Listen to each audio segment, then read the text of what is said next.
It's up 1-0. The start of the Women's World Cup. It's a sold-out China versus Canada match. It's now just 92 days away. The Swiss, undefeated in World Cup qualifying, set for their debut in the competition, while the U.S. seeking to lift the trophy for a record third time. Team Leroux, Team Rapinoe getting in the mood pre-game as the United States and Switzerland still in the tunnel getting set for this one. Carly Lloyd with a double in match number 1. What's her on-the-field hierarchy with the U.S. right now, Leslie? She's a leader. She's the engine. She is on a mission, and it's contagious to the team. She's a box-to-box player. She's all over the place. She's slide tackling. She's going end line. She's scoring fantastic goals. I really do think she's the pulse of this team right now, and I think Hope just said it. Everyone's looking up to her and kind of going off of her right now. Yeah, I mean, you know, we already know what type of work rate. She's got a tremendous work rate from Carly Lloyd, but, you know, what I love about her is not only is she producing, but she's producing from the midfield, which I think is incredible. And we know that she can be a clutch player. We know that she scored the winning goals in the finals of the 2008 and 2012 Olympics, but she's becoming consistent. And as you said, Leslie, she's really emerged as a leader for this team. Let's talk about the back four, particularly the two in the middle, Sauerbrunn and Johnson, as the teams make their way out in the field. Another opportunity for the two of them to form a stronger partnership. Yeah, it's a huge opportunity for Julie Johnson. This is not her natural position. She played attacking midfielder and forward at Santa Clara University. She then started to play a holding midfielder, and now she's being asked to play as a center back. We don't know if Christy Rampone is going to come back full 100% for the World Cup, so we have to plan the worst. And Whitney Engen with an injury, this is a great opportunity for Julie Johnson to step up. I totally agree. I mean, I think when you look at some of the injuries and the bumps and bruises this U.S. team has had and having, you want to see and look to the depth of this team, and Julie Johnson has this opportunity right now. We talk about bumps and bruises. You saw the black eye on today's captain, Carly Lloyd. Let's step aside now. The national anthems of Switzerland and the United States. Please rise for both national anthems. Switzerland's national anthem.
The United States of America national anthem.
Gorgeous conditions for this top of a Group B showdown between Switzerland, number 19 in the latest FIFA World Rankings, and the second-ranked United States women's national team. We'll see you next at halftime. Now let's get it out to our match announcers, John Strong and Danielle Slayton.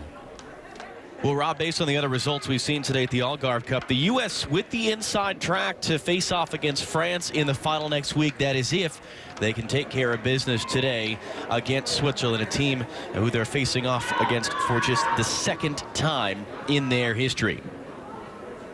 We'll take a look at the starting lineups for this one. And first for the United States, Jill Ellis making 2 changes, and in particular the one we focused up front, combined with Megan Rapinoe coming back in on the left. Well, Megan Rapinoe on the left side, she certainly brings some savviness to the field for the United States. Jill Ellis looking to get her some minutes as she works back from injury. And like Carly Lloyd on the right side, look for both of those players to tuck in a little bit and play underneath both Press and Morgan up top. And the U.S. still with a couple injury concerns. Whitney Engen a bit banged up, Christy Rampone as well. You see Julie Johnston back in at the center back position.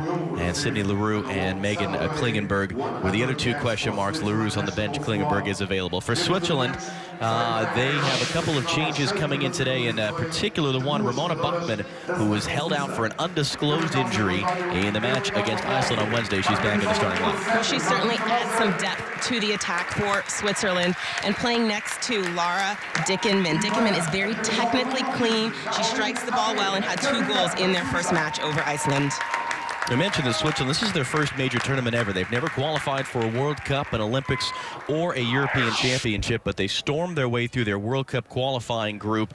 9 wins and 1 draw in 10 games, scored 53, conceded just 1, Switzerland, and they are into Group C at the World Cup against Japan, Ecuador, and Cameroon.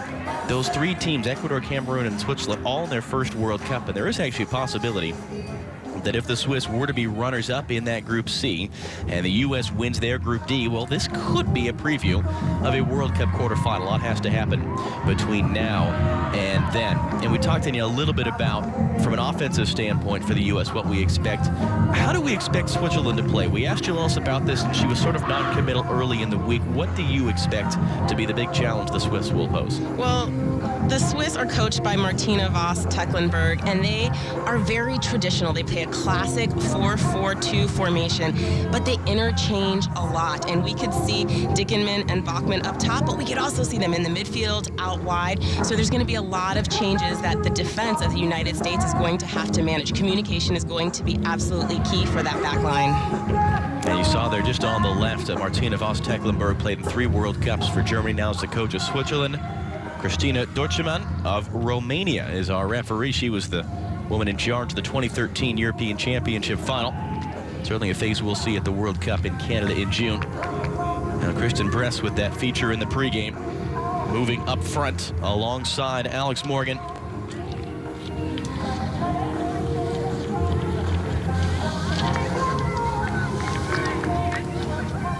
So the second test for the United States in the 2015 Algarve Cup.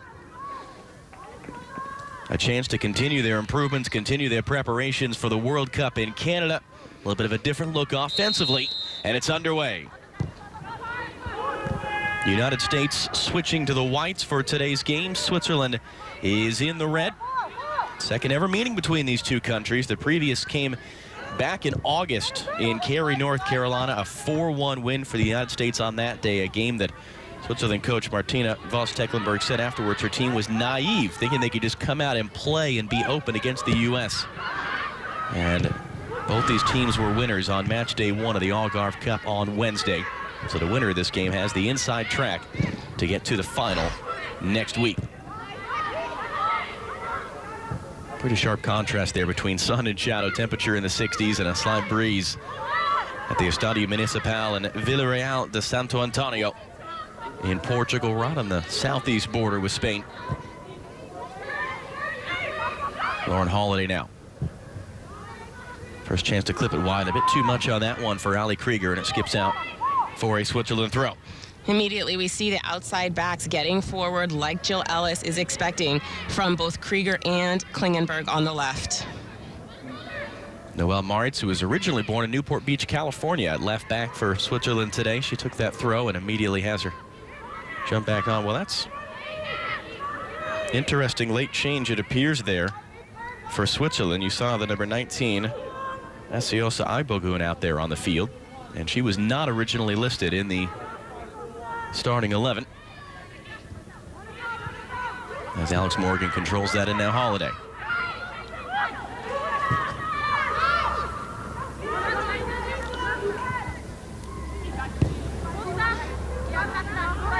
In the United States against Norway, they did a great job of moving the ball. Long for press if she can catch up to it. Morgan there, and it's going to run out for a goal kick. And I thought one of the areas where they could continue to improve was their speed of play. Switzerland is likely going to drop off a little bit, play more compactly, and so the United States is going to have to do a good job of moving the ball, but moving the ball quickly so they can open up those passing channels and force the Swiss defense to shift from side to side. Yeah, it looks like Switzerland made a late change to the lineup that they submitted to all of us, and it is the 21-year-old Asiosa Agbogun who's out there, and it looks like Ramona Bachmann, again, one of their attacking stars who was held out for an undisclosed injury of the game on Wednesday. She has been withdrawn from the starting lineup right at the last minute. So a late change there for Switzerland as Maritz plays back out wide. Krieger trying to clear under pressure from Trina Gocevic, and it will end up as a corner for Switzerland. You see Krieger upset with the decision, but an early attacking chance. Well, the United States does a good job. Krieger, I don't think this is a corner kick. She does a good job of shielding the ball, letting it go all the way across the line, but the referee disagrees with me. So a chance for the big center backs to get forward for Switzerland. Played back and short, and easily cleared away there by Morgan. You see Rapinoe chasing, and well dealt with back to the goalkeeper, Stenia Mikkel, who's the #2 goalkeeper for Switzerland. Their starter, Gael Tallman, who had 7 first-half saves against the U.S. in that game back in August. She tore her ACL in November, playing for a club team in Germany. She is a question mark for the World Cup, and so Mikkel out there is the #2. Important to get her minutes as Hope Solo mishits that bouncing ball out for a Switzerland throw. And then for Laura Dickerman, former Ohio State Buckeye. Dickerman again rolling through, well read by Johnston, and now Rapinoe picks up the loose ball. US was trying to go quick there, but that pass was beyond Alex Morgan. And Lauren Dickerman, she typically starts up top for Switzerland, but we will see her out on the left, out on the right. Voss Tecklenburg really gives her a lot of freedom to roam and find the position that she feels most comfortable in during the moment, and then her attackers and midfielders switch regardless of where she is on the field. See Carly Lloyd wearing the armband for this game, and really for Switzerland in general, the front 6 players, a lot of interchanging, a lot of changing around of positions. It's a challenge for us trying to figure out who everyone is, but how hard is that to defend when there's so much movement around out there? It can certainly be a challenge, and I think for Becky Sauerbrunn, it's going to be critical for her to communicate with Julie Johnston back there. Kristen Press in behind on the quick throw by Rapinoe, and it's a block at the last moment. Tracking back there, good defensive work by Leah Valti, and the U.S. has a corner. Well, this is what makes Kristen Press so dangerous. Her ability to get in behind, take players on 1v1, and we see her just getting Mikkel under a little bit of pressure. That's a great, ambitious start for the United States.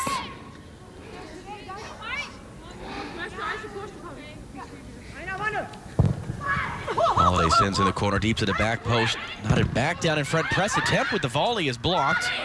Not well clear. Johnson keeps it in play. Rapinoe now for the U.S. A lot of red shirts just bunched in there. Holiday recenters from the back post. Header knotted down and eventually covered up by Mikkel. It was offside. Looked like a Johnston there, even if she tried to get on the end of a rebound. But Stenia Mikkel, a nervous early moment there. I like the patience by the United States. Megan Rapinoe, instead of striking that on target, she serves it over to Holiday. But it is not the first header that is considered offsides. It's because Julie Johnston is sitting in there while that ball is served off of the head. That is why the referee calls her offside. Again, Switzerland trying to play along, and it tails out. And again, the U.S. want to go quick on those throw-ins. It's interesting that, well, that was part of the scouting report or not, trying to catch Switzerland out. It seems as in transition, there's a little bit of space behind the defenders of Switzerland that both Morgan and Press are trying to take advantage of quickly, particularly on these throw-ins. Megan Klingenberg, who came on as a halftime substitute, in the game against Norway, getting the start today. Rubino flicks it on. Morgan holds it up, just knocked away. That was a good tackle by Bernauer.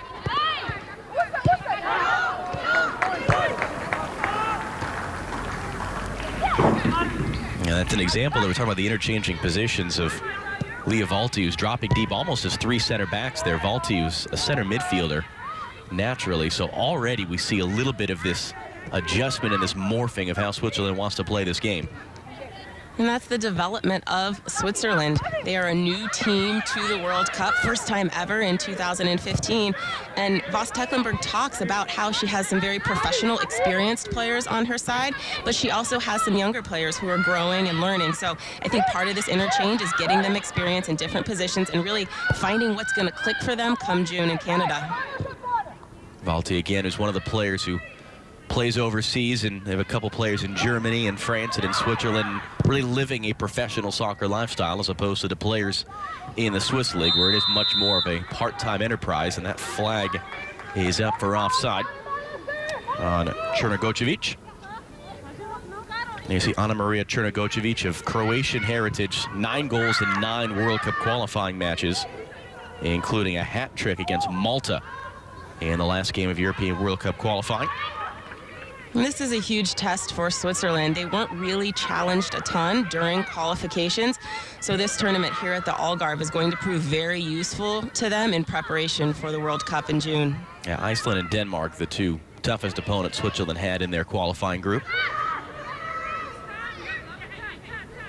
And now really sitting off and make the U.S. pass their way through. And this seems to be the tactic that many teams are taking against the United States. They're dropping off, forcing the United States to play quickly and creatively in attack. Press now, trying to get that crossfield. Took a little bit of a deflection. It's cleared away. Again, Valti dropping off defensively.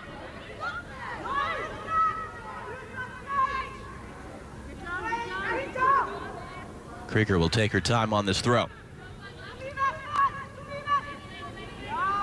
And Lloyd just couldn't quite hold that up, and it's going to be out for a goal kick. Carly Lloyd been so impressive in the game against Norway and really over the entire year and the end of last year, scoring so many goals. As Leslie said earlier, she really is the heart and soul of this team. The more I watch her, the more impressed I become. And I really have to give credit to her discipline and her ability to get fit. I think that's an area that was lacking for her a little bit in years past, but she is fit, she is aggressive, she is tough, and she has put this United States team on her back. Long ball over the top by Maritz. Good header away by Sauerbrunn. It was Lloyd's 2 goals that brought the U.S. back from 1-0 down to the half against Norway, and Lloyd talked after the game about just being sick and tired of losing. Not that the U.S. has lost all that much theoretically, but more so than certainly they're used to, and the defeat they had to Brazil in December, the defeat they had to France a couple of weeks ago. Becky Sauerbrunn handing it off now for Morgan Bryan, immediately met by Dickenman. Well, the United States, they've won so many gold medals in the Olympics. They've dominated the Olympics. But the World Cup for this group of players has still just been out of their reach. And I know that players like Carly Lloyd, like Abby Wambach, like Hope Solo, they want that trophy, and they want that to be part of their legacy, and it's something that they are going to do anything they possibly can over the next couple of months to try to make that happen. You see Voss Tecklenburg, the Switzerland coach, just prowling on the edge of her technical area. Really active in her coaching style, as opposed to Jill Ellis, who more often than not we see just kind of sitting back and observing and in conversation with her assistants. Part of that, probably the difference of coaching the U.S. versus coaching Switzerland. You feel like you have less you have to do, theoretically. Likely, and Jill Ellis, I had the opportunity to play for her for a youth national team when I was in the under-20s, and that's been her personality. She's quiet, she's thoughtful, but she knows the game, and she's really a player's coach. She gets a lot out of her team. That was a good header for Chernogocevic now, running on the inside. Good tackle away by Johnston. Lloyd can't win it back for the U.S. Bernauer now for Switzerland. And that's going to run too far for Berkey to catch up to. Just a little flash there of quick charge forward as you see Laura Dickenman, who was really a star at Ohio State. National Freshman of the Year, single season goals and assists in her freshman year in 2004. Left with the Buckeyes' career record for assists And during her off seasons, actually played W League, as it's a good tackle away momentarily by Holiday, one immediately back by Bernauer. Hard challenge from behind by Holiday, referee letting it go. Sauerbrunn just there in front of Agbogun to get it clear. And I had the chance to speak with Lori Walker, head coach of the Ohio State Buckeyes, Coach Laura Dickenman, a few years ago, and she just speaks to how speedy she is. Excellent pace at the collegiate level, very good pace at the international level, and really just spoke to how technically clean she was, and she could do amazing things in tight spaces in front of the goal. Carly Lloyd brought down, free kick upcoming for the U.S. Carly Lloyd's presence here, she's just swarming. She's always around the ball, making things happen. Johnston to play long. Header away by Abe. Morgan Bryan picks up the loose ball.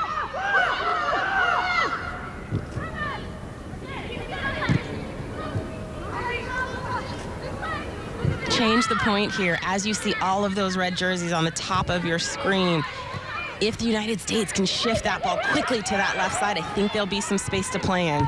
Sauerbrunn dropped off by Morgan. Rapinoe, one touch to chase for Klingenberg. Klingenberg's going to get there in time. He saw miscommunication to the back. Good cross, good header away by Kivik. And it's going to be out for a U.S. corner. Saw Mikkel thought about coming out, and Whom backed off. Good change of point by the United States, and Klingenberg trying to pick out number 23, Kristen Press, right there. It's going to be important for those outside backs as they get service to not just serve it up with nothing in mind, but rather to really target those players in the middle of the field. That was one of the stats we had coming out of the Norway game. A number of crosses for the U.S., very few of them actually finding their target. Second corner of the game for the Americans. Holiday driven right on top of goal, and it just flashes wide. Morgan Bryan was in there. Darnier went in for an Olympico. And I like this decision and this service by Lauren Holiday. Put Mikkel under a little bit of pressure. She isn't known to be particularly strong on crosses. Look for the United States to continue to serve those corner kicks inside the 6-yard box. Just her 8th appearance, Stinia Mikkel in goal for Switzerland. But they know they may be relying upon her to be their number 1 in Canada this June.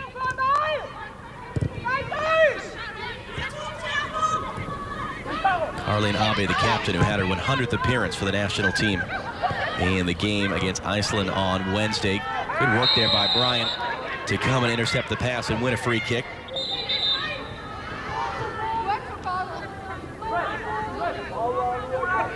And that was one of the things that we heard a little bit about in the pregame, is Morgan Bryan learning how to play more of a defensive midfield role, learning how to get in the way of those passing lanes, break things up. It's a critical position for any team, but particularly for the United States, because Jill Ellis asks those outside backs to get forward. It's important for that defensive center mid to really clog up those passing channels and be that extra sort of defender sitting right in front of those center backs. Now the quarter-hour mark in Villarreal de Santo Antonio, Portugal. Day 2 of the 2015 Algarve Cup, very much the dress rehearsal for the FIFA World Cup in Canada this June. Both the U.S. and Switzerland winners on the opening day. Winner today is the inside track to get to next week's final. And it's a fantastic day in southeast Portugal.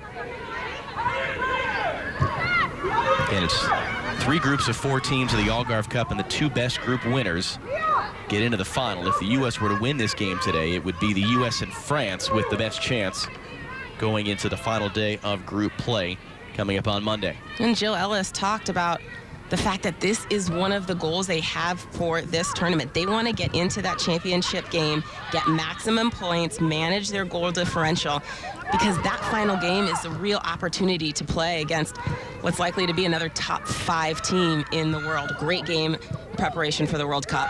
Germany upset on Wednesday by Sweden. Japan was upset, so a couple of the big teams have had surprising results so far. And Germany with some real injury concerns all of a sudden. As you heard a little bit about in the pregame, Sauerbrunn forward, presses touch, a miss hit at the back from Kivik, almost fell for Morgan. And Alex Morgan been a little bit quiet in the first 15 minutes of this game. I think that's been a trend that I would say over recent games. I'm thinking back to England where she was pretty quiet, scores that great goal in the 25th minute though. I'd like to see her have more touches on the ball. Klingenberg now trying to play through. Morgan will almost get there. Good late recovery by Kivik to tackle it away. Rapinoe lets it go out for a throw.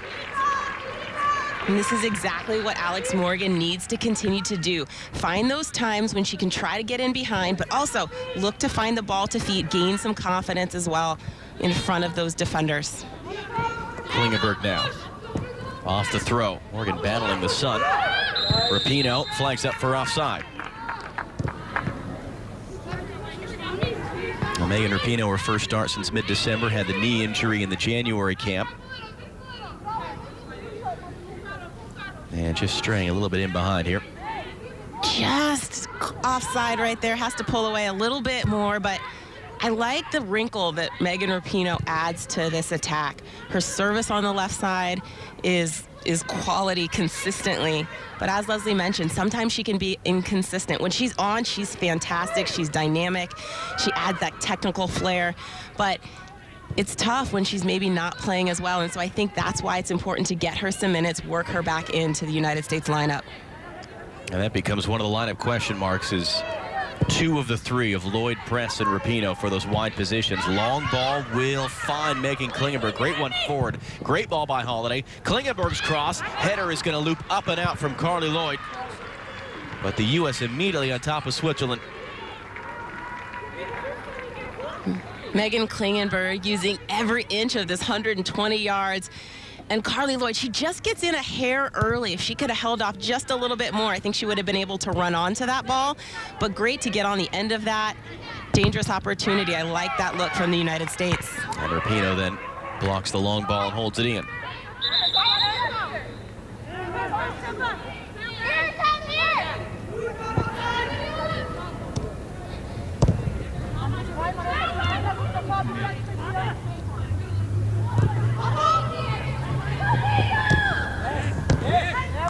Abe and Hume combining. Sauerbrunn steps up to knock that away. Holiday ends up committing a foul there as she was trying to hold the ball up under pressure. And I think Lauren Holiday in the game against Norway, she did especially well, kind of sitting in next to Morgan Bryan and really winning those balls off of the defender, those second balls that Sauerbrunn and Johnston won. She was right there. I think she did a good job of being able to kind of clean up that area of the field for the U.S. Maritz now the left back for Switzerland. Forced backwards by Lloyd. And again, you see there's Laura Dickham in the forward, dropping back deep to play as a center midfielder almost. Vaulty center midfielder dropping back deep to the center back level. Kristen Press has good pressure to win the ball.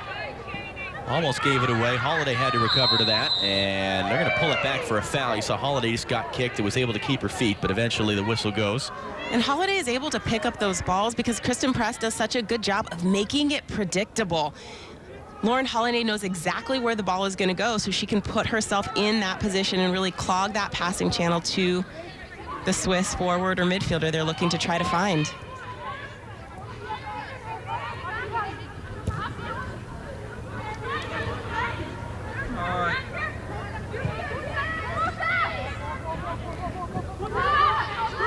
Switzerland with the pressure in the middle. You notice how far the Swiss are dropping off. This becomes incredibly important for both Sauerbrunn and Julie Johnston to be able to set play from the center of defense. They're the ones who have the time to be able to do it. Morgan Bryan just got away with that as she was being harassed. It was Maritz who came forward to cause the trouble, and now Krieger to throw it back in. And this is certainly something that was a theme in World Cup qualifying. It's something the U.S. expects to see plenty of in the World Cup as the flag's up for offside on Kristen Press, is how to break down teams that not just they're sitting back, but that they're organized and sitting back in a good way as opposed to just playing safe. They know how to play that way defensively. Norway did it against the United States just a couple of days ago, and I think Abby Wambach and Alex Morgan didn't have a ton of space, but you know who steps up? Carly Lloyd and Kristen Press. Those attacking center mid roles, there tends to be a little bit of more space in them, or to be able for them to find in that area and also out wide. The United States really needs to continue to hone in on that because teams are continually finding that they're having some success, or at least limiting the attacking power of the United States when they sit in. Krieger now. Inside. Roy was able to get that away. Holiday now wide for Klingenberg. Klingenberg playing direct press. It's a great touch to knock it down for Rapinoe. The combination wasn't quite there. It was Lloyd, in fact, who came all the way across that left-hand side.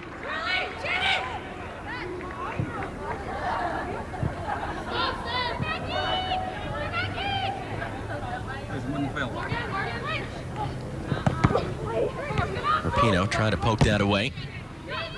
Boone clears to the center. Quickly wide there from Dickerman. Chernogocevic picking it up. These two former teammates, Krieger and Chernogocevic, playing for Frankfurt in Germany. Dropped off for Maritz now. Chernogocevic again. Krieger the defender. She'll play central. Dickerman being forced around by Morgan Bryan. Rolled ahead now for Berkey. Again, ostensibly a right-sided player, Berkey, who's popping up on the left, and she'll drop it off now for the captain, Abe. Abe playing up over the top, and Hope Solo coming out to punch. We saw her drop a ball in the air early in the game last week. The attempt to follow up will be on target. A comfortable catch for Hope Solo from Bernauer. Good decision by Hope Solo to block that one out, punch it away. I know she learned her lesson from that 4th-minute drop she had against Norway. And I think that there's really a great opportunity for Solo to continue to develop. She had a decent game, not a great game against Norway, but that was a good start.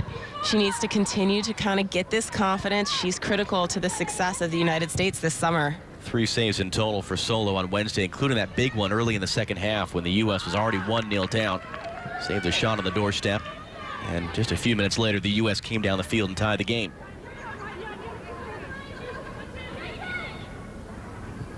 And again for Dickerman, let that bounce behind her. Almost worked in the end. Good step by Sauerbrunn just to power it forward.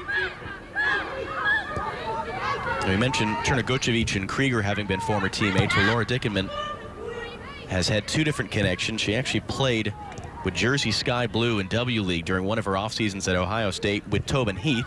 And she was a teammate of Megan Rapinoe's at Olympique Lyon. So a fair bit of familiarity for a couple of the players out there on the field, as it's a giveaway from Carly Abe. Good pressure by Kristen Press to put Abe under that pressure and force her to play that ball out of bounds. Unforced error right there. Bryan up ahead. Press doing enough in the end to keep it in the U.S.'s possession. And those are the things we don't often talk about with forwards. It's kind of that unsung hero, that work that you don't always see defensively, just making it simple for the players behind them to be able to do their job. And a great example there for Press, a heavy first touch on that ball in, but she chased, she harassed, and ended up forcing there with the challenge, the handball by Bernauer. It's a free kick for the U.S. Well, when you take a bad touch, you're the first one who knows that it's bad. And so if you can immediately transition and work to defense, you can make something happen, and Press does that right here. And we'll see Rapinoe instead of Holiday standing over it. And Rapinoe very dramatically being told by the referee to wait for the whistle.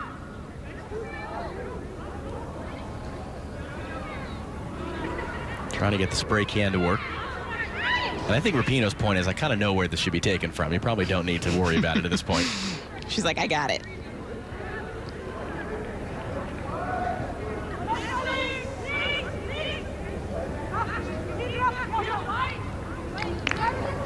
We see Morgan Bryan, we see Julie Johnston coming up from the back. Carly Lloyd, always a target on set pieces. And Rapinoe still, you see the body language of a little bit of annoyance there. She just wants to get this ball back in play, but referee being very particular here with the wall and with some of the pushing and shoving in the box.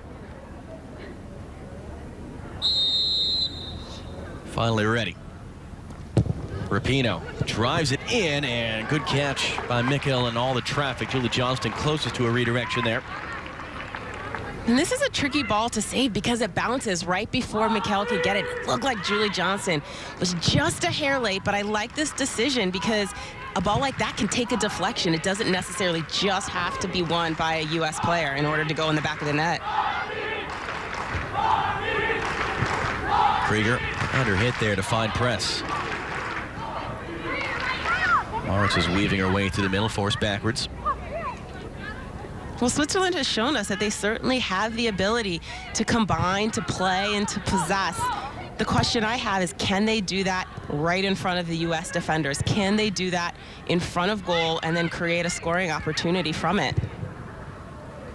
Kiewicz there playing long. Trnogojevich is chasing. Johnston is there first, and she plays safe out for a Switzerland throw. Another huge opportunity for Julie Johnston to get some minutes.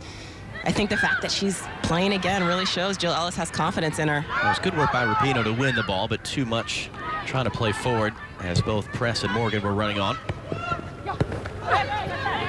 Loose touch on the outside from Hume, but it's going to be out for a Switzerland throw.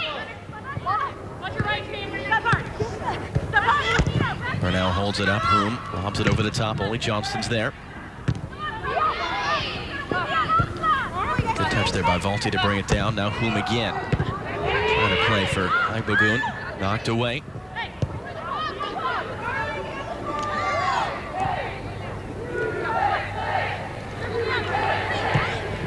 A handful of American fans who have made the trip to Portugal trying to make some noise.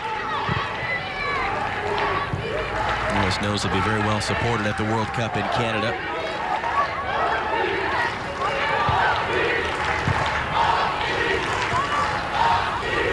Now the Switzerland fans that are there, bit of a shorter trip trying to respond. So pretty good atmosphere being built up for what is, from a fan standpoint, always a very low-key tournament, the Algarve Cup, for all its prestige and importance as a yearly opportunity for the top teams in the world to get together. Pretty small crowds. We mentioned on Wednesday, this is the first time these games are being broadcast live on international television. As the Swiss are able to pass out of pressure there in the back. Hume playing over the top. Agbogun chasing. Sauerbrunn is there as well, and able to clean that up back to Hope Solo. And Sauerbrunn does well to read that ball. She makes it look so simple, easy pass back to Hope Solo, but that's because of her decision-making and her ability to read the ball quickly, put herself in a good position. She doesn't even make it look difficult, but there's a lot of thought and mental readiness that goes into a simple play like that when you're playing center back. I saw a moment ago, good midfield tackle from Morgan Bryan to win it back. Morgan just, Alex Morgan, to be clear, was just edged out of the way there, trying to get her head on that throw. And you see the 21-year-old Esiosa Agbogun. She was a late replacement for Ramona Bachmann, one of the key attacking players for Switzerland, who once again appears to be out because of some sort of an undisclosed injury. And the Swiss certainly face a challenge when she's not on the field. She brings depth into attack, but also it's important, if she's going to be a critical and key player for them, that she gets some chemistry and some time with Laura Dickenman up top. Morgan just gets that away across to the far side for Carly Lloyd. Moritz is chasing her down to the corner. Lloyd able to escape and come down the byline. Good recovery from Moritz. 3 red shirts are chasing Lloyd. That's some more space for Ali Krieger, whose shot is blocked. Lloyd picks it back up. This is the area she scored from the other day. That one's rising up and out. Carly Lloyd certainly likes that spot on the field. She can take it inside and just rip it with that left foot. It gets away from her there, but 8, 9 times out of 10, that's on target for me.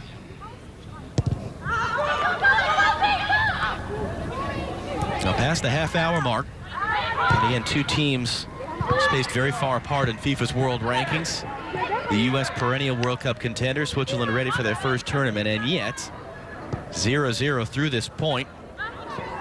Well, the last time they played back in August, it was only 1-0 at the break. The difference that time, 7 first-half saves by the Switzerland goalkeeper, Talman. Mikkel has had just 1 save to make in this first half, as Alex Morgan can't keep that in play, but it's going to be knocked behind for a corner. And the next level for the United States is to put this possession to good use. They've been controlling play, but they need to find a way to score. Jill Ellis has talked about that final pass, that final finish is what's critical in the next development for the United States as they progress to the World Cup. Once again, Holiday will come to take. 3rd corner of the game for the U.S. We saw the last one driven right on top of the goal. I'd do it again. Elects to play short. Rapinoe, first time, that would have been something really special. It's up and over, just over the bar. She thought it was going in. Savviness by these two players. Lauren Holiday gets her head up, finds Rapinoe wide open at the top of the box, and Rapinoe knows she can strike it. She just gets her head and chest up. She hits it with the inside of her foot. It goes over the crossbar, but that's a good look by Megan Rapinoe. Build some confidence right there. And we've seen 3 different types of corner taken by Lauren Holiday. Holiday's known for the quality of her service, whether it's on a set piece like a corner kick or out of the center of midfield. She really provides a lot of options and weapons for Jill Ellis there. Mikhail's clearance. Chernigocevic couldn't control that for a teammate. Morgan Bryan has it now from Lloyd. Sauerbrunn trying to be aggressive with that first touch. Rapinoe, a clever ball forward for Morgan. Press, then hard challenge off the ball by Valti, who's a bit slow to get up behind the play. And it's a counter opportunity now. Megan Klingenberg was caught upfield. Wide it comes for Berkey. Good recovery run by Morgan Bryan to cut her off. Boom, has nowhere to go. Rapinoe takes her off the ball. Pace quickening up in this one. That'll be a little bit too far in front of Holiday. Kivik there just beating her to it, and Kivik's a little bit shaken up from one of those prior challenges. And just as quickly as the pace quickened up, it slows right back down again. This is the tempo of a game, and it's important for a team to really be able to control it. Can you speed it up when you want to speed it up? Can you slow it down and regroup if you need to? I'd like to see the United States continue to increase their speed of play, particularly when Becky Sauerbrunn and Julie Johnston have the ball. They look up, they've got to move it faster, even though they have time. Rapinoe and Press not quite on the same page there. U.S. immediately back in possession. Bryan, well, it finds in the end. Lloyd, who's trying to clip it ahead for the onrushing Press. Off her line to get it was Mikkel. That was an ambitious ball for Morgan Bryan. It paid off. Carly Lloyd finds this little seam right here.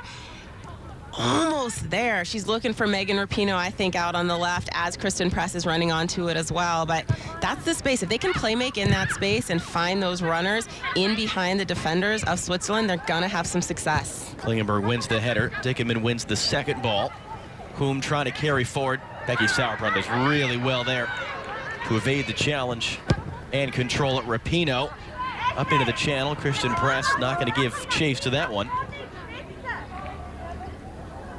You mentioned a few minutes ago, how does the U.S. get, not just Press, but particularly Alex Morgan, more involved, get them more touches right now? I think Alex Morgan needs to come back and try to be able to find the ball at her feet, but also play that cat and mouse game with the defender. For me as well, when I'm struggling and I feel like I'm not getting the touches that I want, defensively, I work hard. If she can just run, put some pressure on the defenders, make something happen, perhaps that sparks something in her and also in the United States team. Good strike by Chernigocevic. Better tackle from Lauren Holiday, then takes the bump afterwards from Berkey, and she's barking to the assistant referee about that. Pressing, and it's tackled out for a Switzerland throw.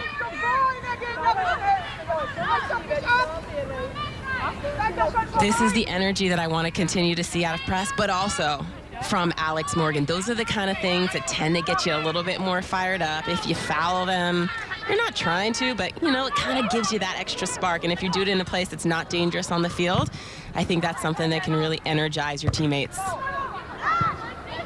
Albe won that header. Carly Lloyd flew right past the ball. An interesting stat there of touches in the opponent's 18-yard box. 7 shots to 2 for the U.S. Obviously much more attacking possession. And yet still 0-0 as Lloyd tried to hold that up for Press. Didn't quite get the right angle on it. And we're inside the final 10 minutes of this first half.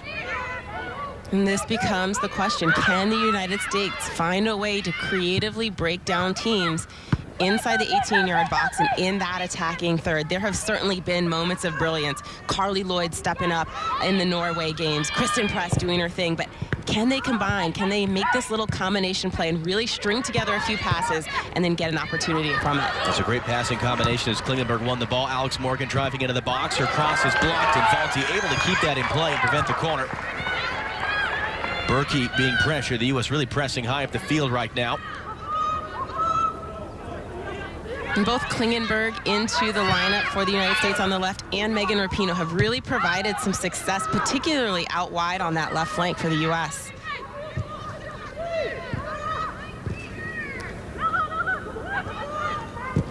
Johnson trying to direct traffic. Lloyd drops it off for Krieger. Ali Krieger taking the space forward. Press lays it back off for Lauren Holiday. Holiday now, long lofted cross in, header away by Abe. Rapinoe just trying to chase it down, almost committed the foul there on whom. But again, the U.S. is pressing. Rapinoe helps to win it back. Morgan Bryan back for Megan Rapinoe. She's going for goal. That ball was knuckling. Comfortable save in the end for McHale as it bounced in front of her.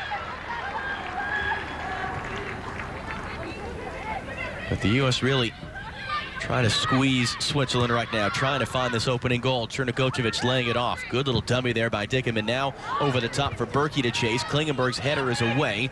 Johnston reacting to the second ball. Dickerman there to pick it up in front of Morgan Bryan. Laura Dickerman inside now for Berkey. Dickerman just got herself back onside. Lays it off now for Maritz. Switzerland playing with confidence in the attacking third.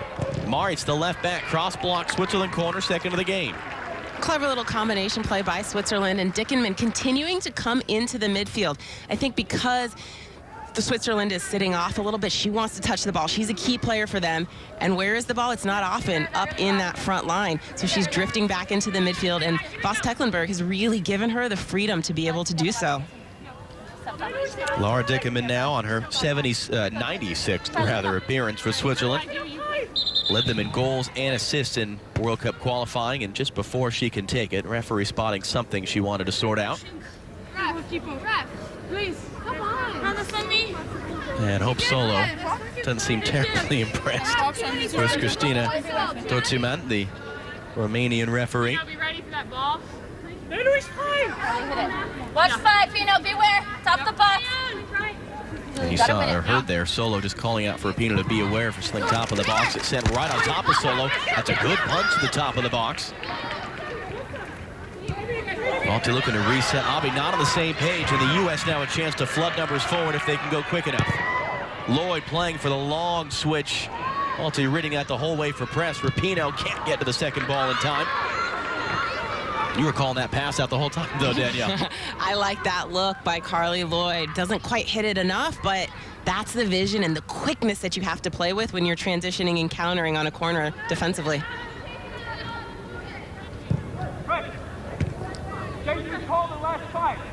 Johnston. Brought down by Lloyd, popping up on the left hand. Looks like she and Rapinoe have actually switched sides. Press coming inside. Lloyd picks it up. Good tackle away, though, by Kivik there. Committing to ground early, but able to win the ball. Sauerbrunn unable to get a foot on that. Berkey in a foot race. Julie Johnston's there first, and she'll play safe and out for a throw. Good simple play by Julie Johnston, and another huge opportunity for her to get some experience at a central defender position. That's a position that you really can't afford to make a mistake. So it's important to get some experience and have some confidence should she get into that game or a game in the World Cup. Jill Ellis still protecting Christy Rampone and Whitney Engen from Knox as Press plays it over the top. Lloyd actually got a touch to it, and just in time is Maritz to get it clear. Klingenberg now for the U.S. Too much on that for Press. And we see Press now on the left side. Carly Lloyd playing a little bit more up top. I like this interchange by the United States. If they can get this right, if they can figure out how to communicate, it becomes incredibly difficult for teams to defend them because you've got to constantly sort out who is where. If they don't get it right, it becomes much easier to break down. But in this game, I like the United States in that front six and how they've played together in this first 40 minutes. Hey, you see there Lloyd setting up front with Morgan now and Press dropping off. So clearly trying to unlock something as the U.S. still unable to find the breakthrough. Past 40 minutes as Krieger just able to control that ball. Now Lauren Holiday, a lot of space and time in front of her. Holiday will drive this long press, is chasing. It's a good header backwards, though, by Abe to the goalkeeper. Really showing her experience right there. Abe makes a simple play back to Mikal, who doesn't have a ton of experience. So that's something where that chemistry and building that cohesiveness between a goalkeeper and those two central defenders is going to become critical.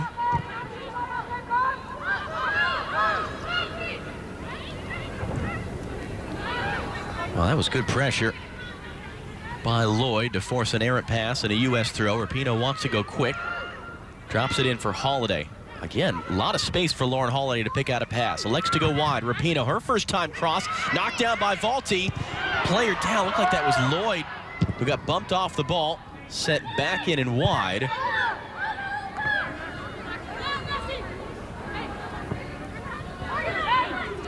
Not really a huge shout from the U.S. players for that, as Lloyd was knocked down in the box. The United States certainly having some success out wide. And watch Kristen Press pull away. She is looking to sit right under Carly Lloyd, hoping that Lloyd will drop that ball off and then she can one-time it on target. Is that handball on Valti? No. I think her arm is down enough that it's not extended. Morgan Bryan now trying to find the open space. Rapinoe and Holiday able to do enough.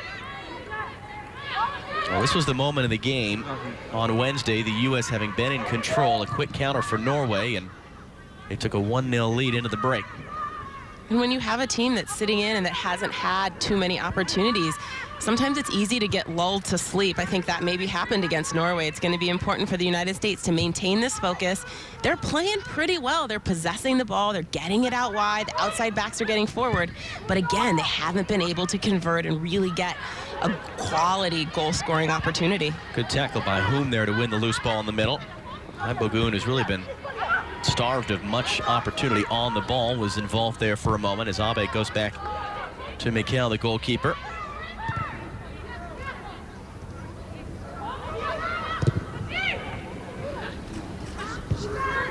Johnston knocked that down. Go forward when you can. When you're playing against a team that's dropping off every opportunity you have to go forward without pressure, you have to take it. Because if you play that ball back, they're going to be able to get more organized and more defensive. Lobbed over the top.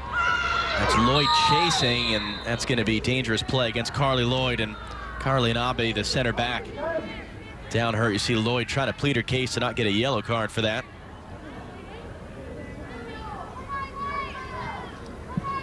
And Carly and Abe getting caught in the face there. Well-timed run here, right, by Carly Lloyd, but gets her foot up. I'm actually surprised it's not a yellow. A little bit of a reckless play in my view.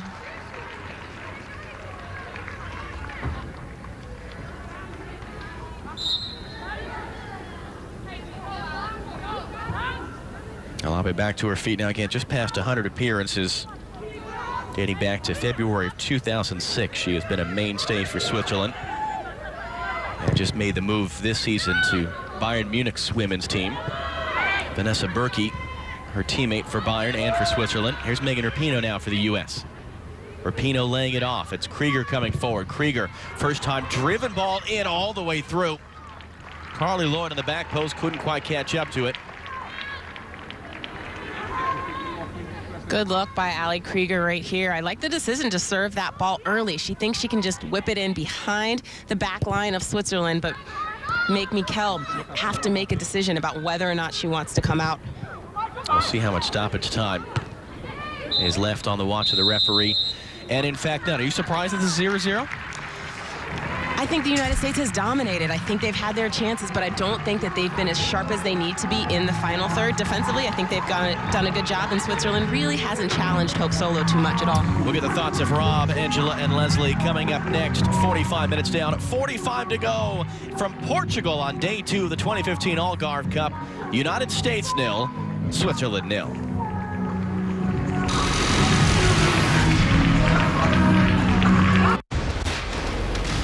MLS doubleheader coming your way this Sunday. Kansas City and the Red Bulls, Seattle, New England Revolution. Both those games live on Fox Sports 1. Landon Donovan, special in-studio guest. Brazil, Germany, 2 of the top 10 teams in women's international soccer. They square off Monday, 1 Eastern live right here on Fox Sports 1. Teams on the field, and looks like a sub is set to be made for Switzerland as Rachel Reyna's set to come on. Megan Rapinoe is off, and you see Amy Rodriguez there, set to earn her 118th cap. 0-0 as we get set for the start of the second half. We'll see you after the game. Now back to your match commentators, John Strong, Danielle Slayton.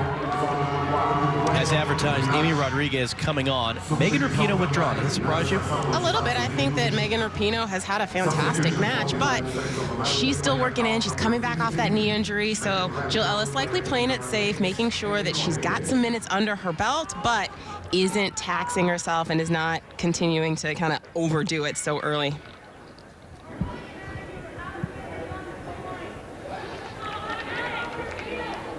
Getting set to go for the second half for the United States and Switzerland. No score at the break on match day 2, the 2015 Algarve Cup.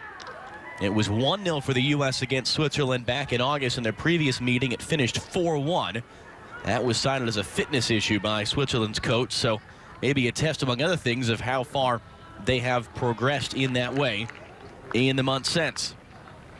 There's still a challenge for one of these two teams to become a winner and continue to give themselves the inside track for the final.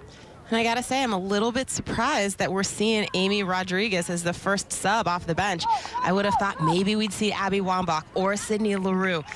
Rodriguez certainly brings some speed up top, and I'm guessing that Jill Ellis really wants to have Rodriguez see where she's going to fit, if she's going to fit into this 23-man roster, trying to get her some minutes and make some decisions about if Rodriguez is going to be in this top group. And we saw Rahel Rinost, who just made her debut for Switzerland's national team in the game Wednesday against Iceland, so her second ever appearance, and listed as a defender. She's setting up top as Morgan Bryan is tackled down, and an early foul and a free kick for the U.S.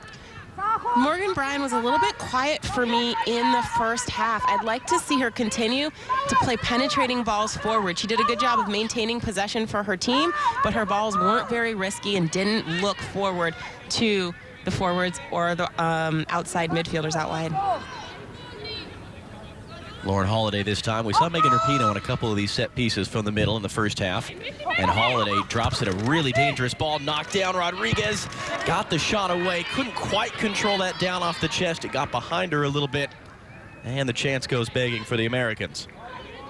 Kivik does a good job of winning that initial ball, but Switzerland's got to be able to win that second ball if they're going to knock it down. And there is Rahel Rinost, German-born, playing for Switzerland. There's a confirmation of the U.S. sub. Rapinoe off, Amy Rodriguez on, and that's a great point you make, Danielle. Megan Rapinoe still returning from the knee injury, and it was Agbagun who was a surprise late starter for Ramona Bachmann, who was off. And again, Rinost was listed as the defender on the roster. She just made her debut for this national team on Wednesday, and she's setting up front alongside Laura Dickenman. Shows the versatility of the Swiss team. We know that Coach Voss Tecklenburg likes to interchange players, and clearly Rinost getting that start up top, or that coming into the match up top, is another layer to that changing. That or she's just mislabeled, I suppose. Maybe. One of the two. Klingenberg under pressure now. Not enough on that. Rinost there charging Sauerbrunn down. It'll be a U.S. throw. And we see Kristen Press has moved out to the left side. Amy Rodriguez came into the match and moved up top. Kristen Press shifting back into the midfield where we saw her against Norway. Lauren Holiday trying to play make from deep. Good central ball. Press now trying to play through for Morgan. Just blocked away. Morgan Bryan picks it up. Klingenberg charging forward up the left. Cut off there by Berkey. Morgan Bryan again into the box. Alex Morgan was trying to flick it along. Kivik up to head it away. Berkey is able to clear it out wide.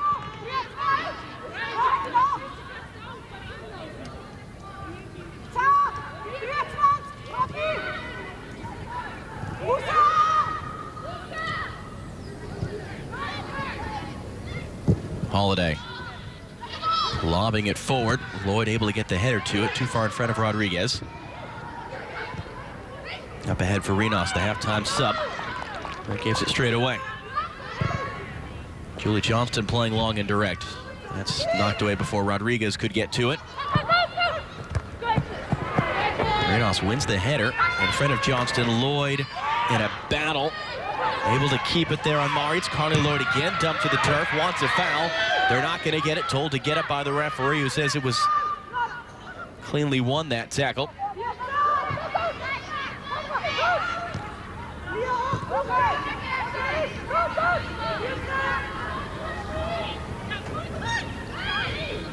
Sauerbrunn carrying forward, walked herself into some pressure there.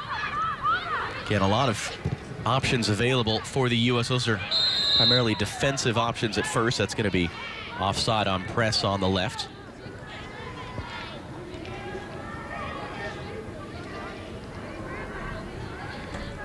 Needing to make that run just a little bit wider. Klingenberg so excited, but stay wide, create a wider passing channel for your teammate, and it also allowed you to stay onside. And again, you've got LaRue and Wambach. We saw Tobin Heath get a couple of minutes. I forget Shannon Box is back on this roster for the Algarve Cup, as we talked a little bit about Wednesday, seeing if she can maybe show Jill Ellis that she needs to be a part of the squad going to Canada. Again, early ball for the U.S. trying to play quick and direct. Alex Morgan able to pick it up. Abe, the defender, they're shoulder to shoulder. Abe's able to clear it behind for a U.S. corner, their fourth of the game. Well, if the United States can get their heads up and go forward quickly, there is a little bit of space in behind. Alex Morgan trying to expose Abe and get a challenge onto the goalkeeper, Stenia Mikel. Everybody back to defend, and really almost all the red shirts are in the 6-yard box, setting up for this from Lauren Holiday. Switzerland 100% zoning. Nobody's marking Carly Lloyd. Holiday driven right on top of the goal. Lloyd up to get it. Flashing wide. And slow to get back to her feet is Vanessa Bernauer. Switzerland here choosing to play 100% zone. Not a single red jersey is marking up on Carly Lloyd. Ali Krieger on the far post. I don't like that. I don't like it defensively. You seem bewildered by it.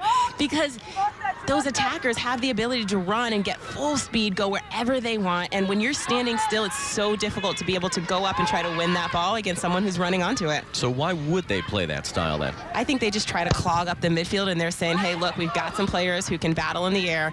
We're thinking that our numbers is going to clog up that space and really not allow the attackers to win the ball cleanly. And both center backs are 6 feet as Morgan Bryan is tackled to the ground and fouled.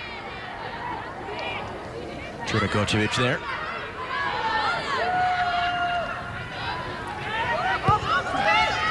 Referee is having an extra chat with Vanessa Bernauer. Didn't know the ball was back in play. Sauerbrunn. Again, she'll play long over the top. Bouncing in, Amy Rodriguez able to collect that ball. Under hit, though, she was attempting to drop it off for Carly Lloyd, but Lloyd tackles it straight back off of Trinakocevic. Lloyd driving to the byline, cuts back the cross, picked up by Valti there, and just in front of Alex Morgan, able to get it clear.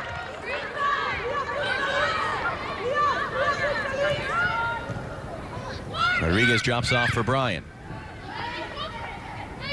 Klingenberg. When Switzerland drops off, the United States is possessing it. They're trying to find that balance of going forward quickly when Switzerland is a little bit higher, but after they've dropped off, can they pass it? Can they combine? Can they break down that defense? I think that's a good balance to have, particularly as you get into a World Cup. You can't always go fast. You can't always rely on your athleticism over the course of 7 games if you're to get to that final. You've got to be able to play both styles. Press able to get past 2 defenders, not past a third. And now Dickerman trying to start something for Switzerland, who've really been back on their heels in the early going in this second half. Mikel was trying to drop that in for Maritz. And now, and a foul as Carly Lloyd got inside of Kivik. And a free kick for the U.S. in a dangerous position. Good turn by Carly Lloyd right here. She was having a number of times in the game against Norway where she was having that success, being able to roll those Norwegian defenders. She's always looking to get faced up and try and get that shot on target.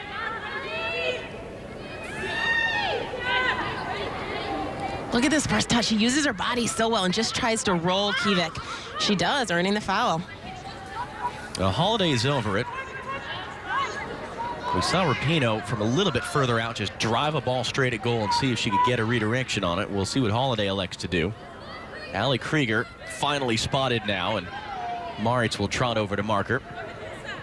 All the way wide to the right, everybody else charging in from the top of the box. Everyone back behind the ball to defend for Switzerland.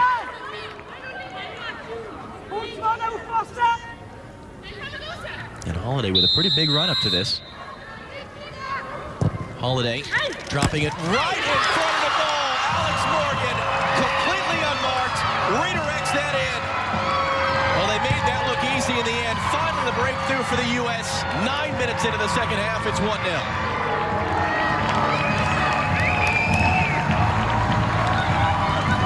Great players, what they do is they find a way to impact the game, even if they've been quiet for 45, 55 minutes. Alex Morgan completely unmarked in the 6-yard box. So disciplined, just a simple inside a foot touch on target. Great finish, great service by Lauren Holiday, bending that ball away. Quality ball into the box. Well, you saw there, Kivik going up for the header. Just went over top of her. It was Dickerman who was with Morgan initially, who just kind of gave up once the ball was played. And Alex Morgan with goal 51 of her international career. She became the third fastest American to 50 goals, scoring the winner against England last month. And continues her tremendous goal-scoring pace for the United States. And they're able to play from a lead. Good tackle there by Press. Klingenberg, early ball. Morgan able to get in behind of Abe, and just there in time is the goalkeeper, McCall. And Alex Morgan's performance today does remind me a little bit of that England game. She was pretty quiet early in the match, didn't get many touches, but found a way to get onto the end of a Lauren Holiday service, getting that goal against England, doing the same thing today against Switzerland. Carly Lloyd gives away a free kick on Moritz, who then throws a little bit of a shoulder at her on the way through.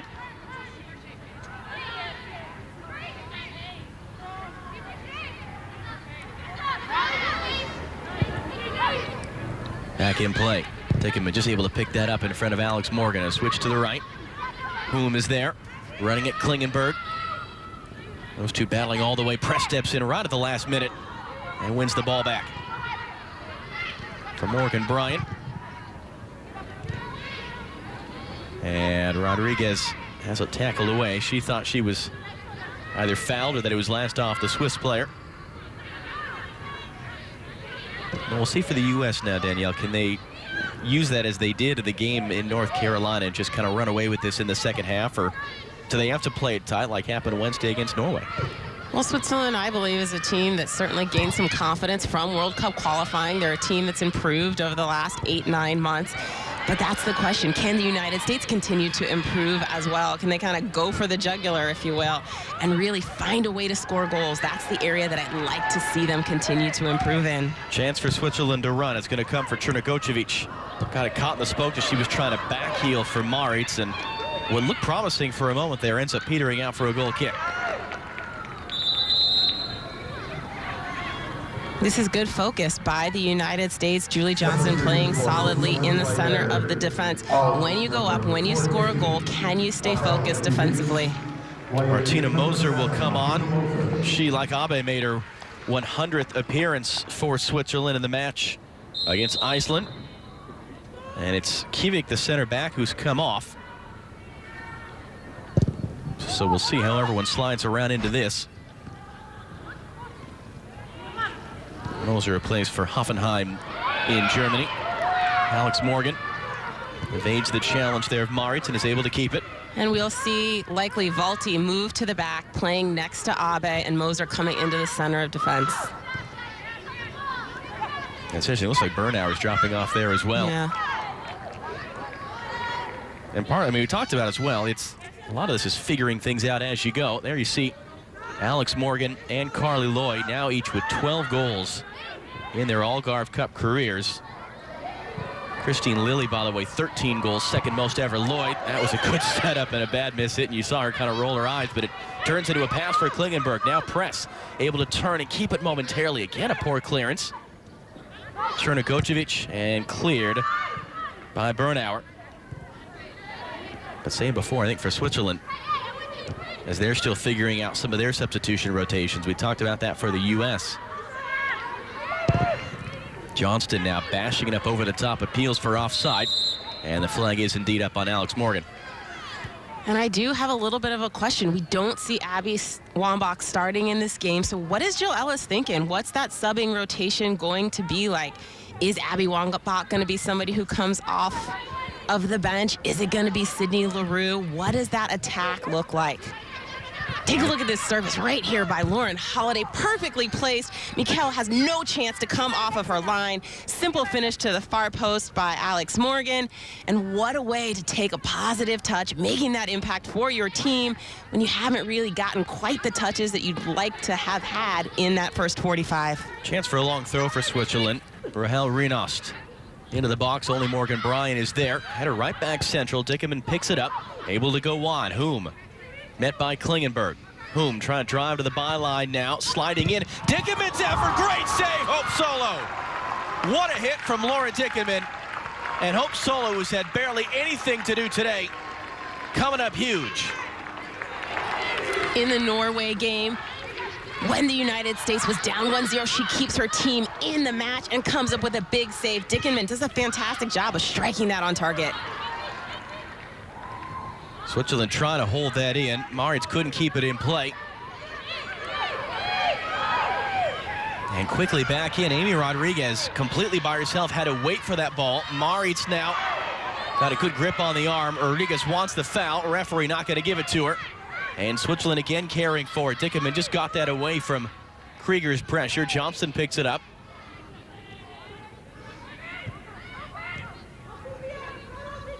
Now the reminder, the U.S. will continue Algarve Cup play Monday against Iceland. Now we talked about this is a tournament that is generally been played in a low-key way. It's the first time it's being broadcast on international television. Well, the stadium they're playing in for the Iceland game is not really set up for a television broadcast, so that match unable to be broadcast as Ali Krieger battles in the corner. We'll have Brazil against Germany for you. Not a bad second choice on Monday here on Fox Sports 1. And then the placement game, whoever the U.S. will face the middle of next week, they're going to hope the final. Klingenberg intercepted there by Valti as she was trying to play for any number of targets. And Klingenberg comes in so centrally, but the United States has to figure out who's going to recreate that width. Because she came centrally, there really wasn't that outlet to the left flank, and Switzerland's able to condense that game pretty easily when there's nobody out wide. Take him in for Chernogocevic, who momentarily got in behind of Krieger, but Krieger recovered. Past the hour mark now. Alex Morgan's volley of Lauren Holiday's free kick. The difference in this one, the game starting to open up, the pace quickening up. Carly Lloyd now running forward. That was Moser running with her. Hands off for Alex Morgan. Morgan now drives it in front. Good save, Mikkel. Really her first big save of the game. And the rebound cleared out wide. When you asked me earlier, how does Alex Morgan get back into this game? How does she get some confidence? Oh, you score a goal. Look at what that does. She's willing to take players on, get continual shots on goal. Really seems like she's got a spark in these last few minutes here. Holiday now able to play it wide. Ali Krieger, plenty of space to get this cross away. Krieger's ball in to the back post, not it down. Rodriguez can't get it on target. It was Morgan who put it on a platter. Amy Rodriguez, a golden opportunity to punch that in, and it ends up wide. Alex Morgan making difference in the box, and she makes the right choice here. The angle is too tough to score, so she heads it back to Amy Rodriguez. Rodriguez has got to put this one away. The United States needs to find a way to get results, to score goals. Missed an opportunity right there. Credit to Bernauer, though, for doing enough to put Rodriguez off, just throwing her body in front. And sometimes that's all it takes. You don't actually have to win the ball. You just got to be in the right spot, kind of nudge that forward off of the ball, preventing her from doing exactly what she wants. Kelly O'Hara getting set to come on for the United States at the next opportunity. Although still not quite at the fourth official's position. And again, this is a thing Jill Ellis said. I want to get players some time, but I want to make sure we're getting our results. And she was hoping to have games, comfortably in hand with 20 or 30 minutes to go. Has not been the case so far, as Johnston's ball forward could not find Christian Press. Well dealt with there by Maritz. And I do have to say, I'm a little bit surprised. We see Rodriguez come off the bench. We see O'Hara set to come in here. I would have thought she might have tried to stick to a game plan that she was likely going to use in the World Cup. Now, maybe those players are going to come off the bench. I doubt it. I'm guessing that in Canada, we'll likely see Sydney Leroux more. We'll see Abby Wambach more. But she also wants to keep it competitive and really figure out not only who those core 14, 15 players are going to be, but solidify the end of that roster as well. You see the frustration there from Vanessa Berkey. That was a promising sequence for Switzerland, but Hume's ball ran way too far. Again, Hopestoller really hasn't had a whole lot to do in this game. Had a couple punches in the first half, but that big stop on Dickerman right at the hour mark, keeping it at 1-0. Hume and Berkey again trying to control that ball. Lloyd is there, out for a U.S. throw. And before Klingenberg can get it back into play, looks like Switzerland might be making a change as well. Both Heather O'Reilly and Kelly O'Hara getting set to come on. Allie Krieger withdrawn. What do you think of Krieger's 64 minutes today?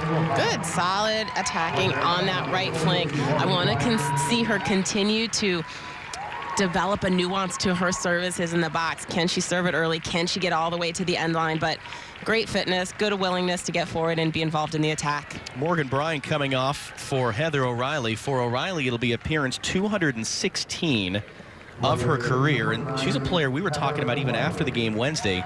These questions of width, wide play crosses. And Heather O'Reilly, certainly a player who has provided that for a long time for the U.S., is on now. And we'll see likely Carly Lloyd shift into the center of the field. It's where she wants to be. It's where she really thrives. And likely having, as we see here, Heather O'Reilly out on this wide right flank. Good tackle there by Sauerbrunn. As you see confirmations of the substitutions there. Bernauer trying to keep it for a moment for Switzerland. Dangerous backwards pass. Abe under pressure from Alex Morgan. Just gets it away for the goalkeeper, McHale. One of Switzerland's is going to try to find the equalizer. They've had some moments where they've been able to combine. Can they continue to do that at speed and do that when they can catch the United States in transition, when they can't get back and be organized defensively?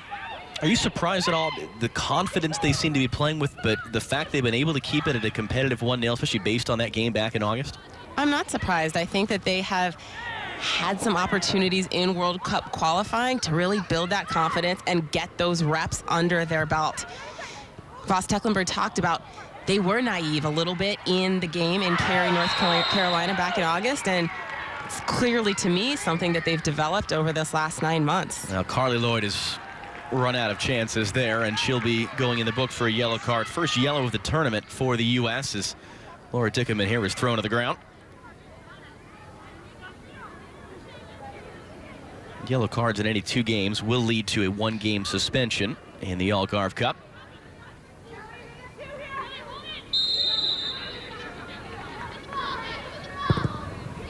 Played over the top now by Valti. Johnston's header. Lloyd's volley away.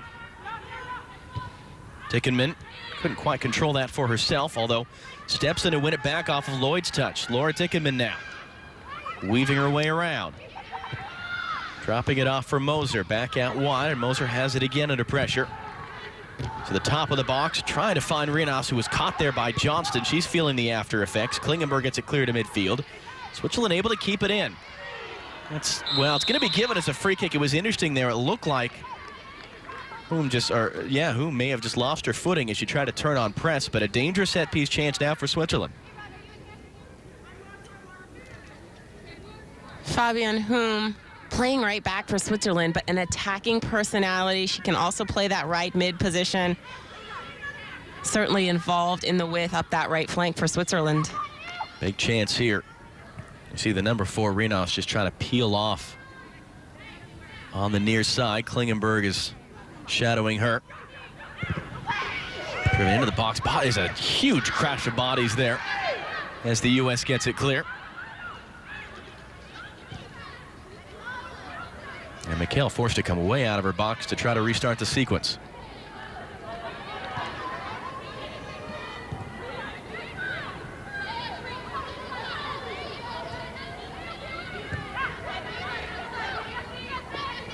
Bernauer. Rodriguez now with the pressure. Up over the top. Johnston, good header to find Lauren Holiday. Holiday looking to pick out a long pass. Heather O'Reilly couldn't quite get on the end of that one as it tailed out. And this is what O'Reilly gives you. She has that attacking flair, that willingness to get forward, that 1v1 ability on the flank, and she's got some fresh legs. So look for her to be active up and down the right side for the U.S. Abe up ahead. Good step by Sauerbrunn to help Wicket back. Carly Lloyd, Amy Rodriguez. Well, decision coming here for the referee. Vaulty there. Will be a yellow card for the challenge to prevent Amy Rodriguez from getting in. And because she was that last defender, it's a good call by the referee. Vaulty just taking down Amy Rodriguez here. She has to wait for the ball just a little bit. If that ball's a little bit farther out in front of her, I think maybe she's in. She doesn't have to slow her run up at all. It was a lot closer in, but the last time the U.S. had an attacking free kick like this, they did get their goal. Johnston and Abbey just exchanging shoves. Lauren Holiday's over it. Lauren Holiday's going to strike this with her right foot. So on the other side, it really swung away from the goalkeeper. This time it's probably going to bend in a little bit more towards the goalkeeper, on target toward Mikkel. Really everyone in that defensive third for Switzerland. Carly Lloyd bemused by the instructions from the referee.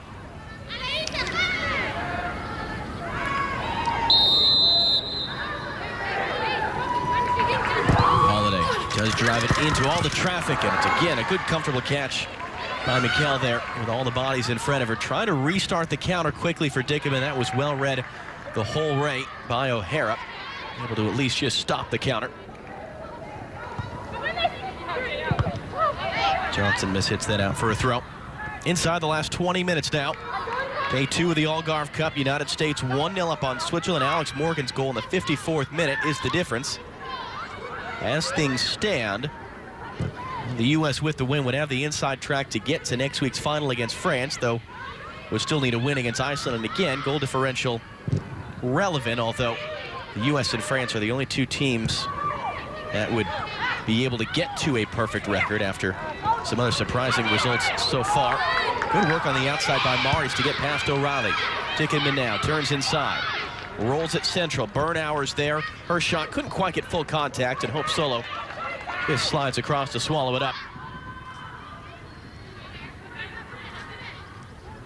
Vanessa Bernauer plays for Wolfsburg, the two-time defending German and European champions. Yeah, one of the handful of Swiss players playing in the top leagues across Europe as Morgan flicks the header on. Can't find Rodriguez. Kristen Press, though, picks it up, and Press now charging forward. Whom trying to recover. Press driving it on Abe now. Press from Matanigo rolls it in front. It's knocked down the doorstep. Amy Rodriguez, a third opportunity now, and it's in for her goal. Well, she did it the hard way in the end, Amy Rodriguez. Goal 29 of her international career, continuing her remarkable comeback from missing all of 2013 after the birth of her first child. And it's 2-0 to the U.S. Well, I'm standing here and I'm squirming, saying, shoot it, shoot it, shoot it. But maybe that's why I was a defender and she was a forward. Look at her confidence here, her ability to take a couple of touches. She has got a number of Swiss defenders around the ball, but is able to sneak it into that near post, just chip it over Mikkel. Fantastic patience, confidence, great goal by Amy Rodriguez. Well, double substitutions coming in now for Switzerland. You see there Nicole Riemund, who's on, veteran of the last 2 World Cup qualifying campaigns. Bernauer is off, and we'll confirm the other one.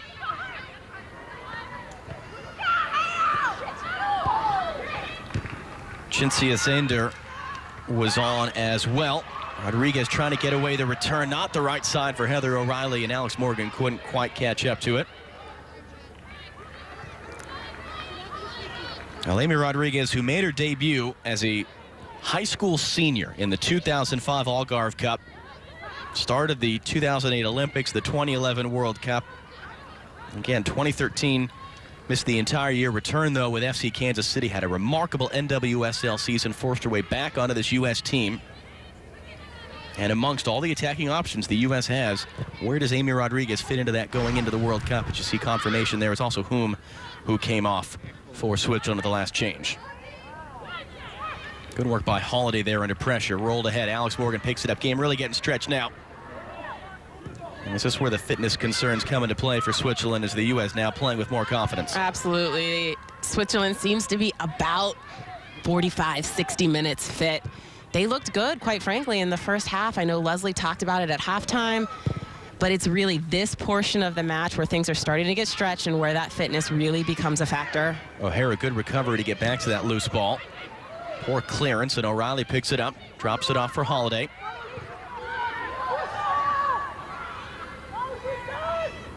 Sauerbrunn, though, under pressure, forced backwards to Hope Solo. And I would say Hope Solo certainly made some progress in this game, came up with a few big punches away, a couple big saves. And I really have to give a little bit of credit to Carly Lloyd, because Carly Lloyd is a support system for Hope Solo here. And when Carly Lloyd is playing well and she's doing what she's doing, I think it helps Hope Solo have some confidence and really brings her along. The two of them are very close. They're roommates on the road. And the more that Carly Lloyd can really be a positive presence in Hope's life, I think the better the U.S. team is and the better off Hope is as well. And again, if Hope Solo's going to make saves like that, that's why she's there. Exactly. That's her job. Forwards' jobs, your job's to score goals. Goalkeeper, you come up with big saves, and Hope Solo's certainly done that today. And the U.S. has been very consistent. Jill Ellis with us earlier this week. Really that feeling of their chances to win the World Cup infinitely higher with not just Hope Solo, but with a confident Hope Solo. And Hope Solo that is at her best and not taking anything away from what the group is doing. She's been the goalkeeper for the United States for so many years. She's really that solid force back there for them. And we haven't developed a ton of backup goalkeepers. That hasn't something the United States has really spent a ton of time and effort on. Maybe they will in that next cycle, that next 4 years. But right now, Hope Solo is clearly the #1 goalkeeper for the U.S. Heather O'Reilly unable to catch up to that ball from Holiday. We mentioned Algarve Cup debuts. Heather O'Reilly is a high school junior in 2002, made her U.S. debut at the Algarve Cup. The days of high schoolers making their debuts for the U.S. national team probably are gone, would you say? I would say so. I mean, you look back even before Heather O'Reilly, too. Mia Hamm, Christine Lilly, Julie Foudy being 16 and starting on the United States national team because of the development of the game. Presses ball, Amy Rodriguez lets it go for Alex Morgan. Just a whisper of a touch there from Mikkel to keep it out of behind for a corner. Alex Morgan continuing to get these chances, and I like her opportunities when she gets in behind. I know she's disappointed she wasn't able to get this on target. I think she chooses the wrong surface. The outside of that left foot isn't ideal. Likely she's going to hit it with the outside of that right, bend it inside that far post, but because she's getting chances, that's going to build her confidence. Those goals will come. She's a hard worker. She'll spend the time in training to do it. Getting the chance is what matters right now. U.S. with a couple of players getting set to come on to the next opportunity, so Jill Ellis will open the floodgates a bit from her bench as Dickinman unable to control that, and it's out for a goal kick.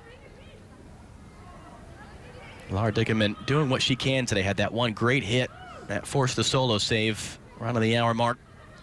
Showing a little bit of frustration there.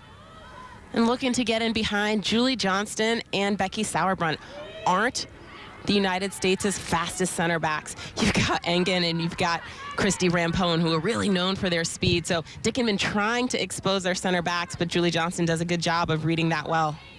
Rodriguez's touch into the space. Christian Press there to pick it up. Press forward, not quite the right angle there for Rodriguez, and Abe able to keep it in play. Again, Switzerland showing the confidence to try to play out of the back. Remun there, too far up the line for Berkey to catch up to.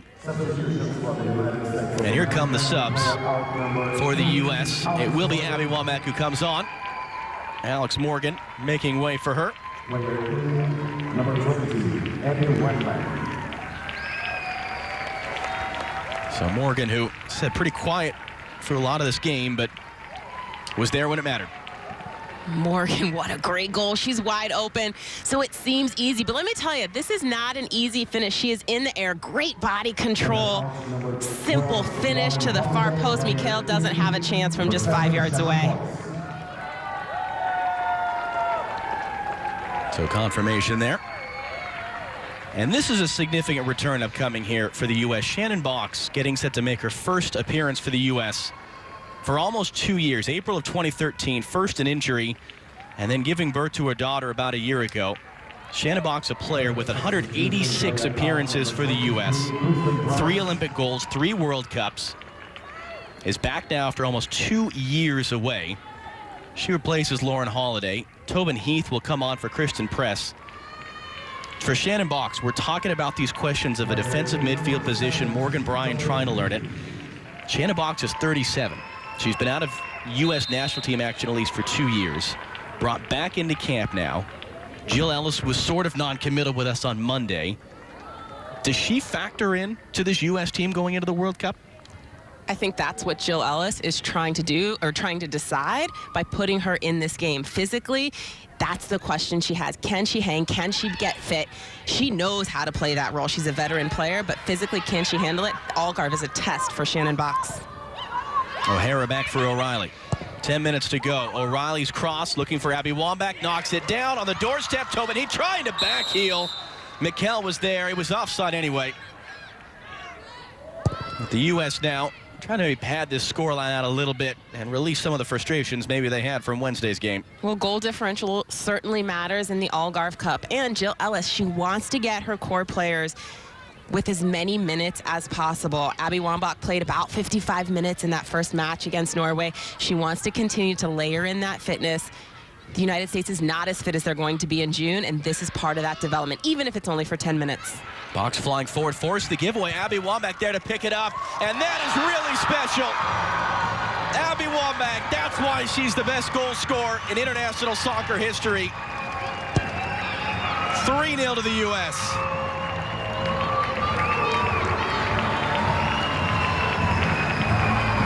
Third goal for the United States of America, goal scored by shirt number 20, Abby Wambach.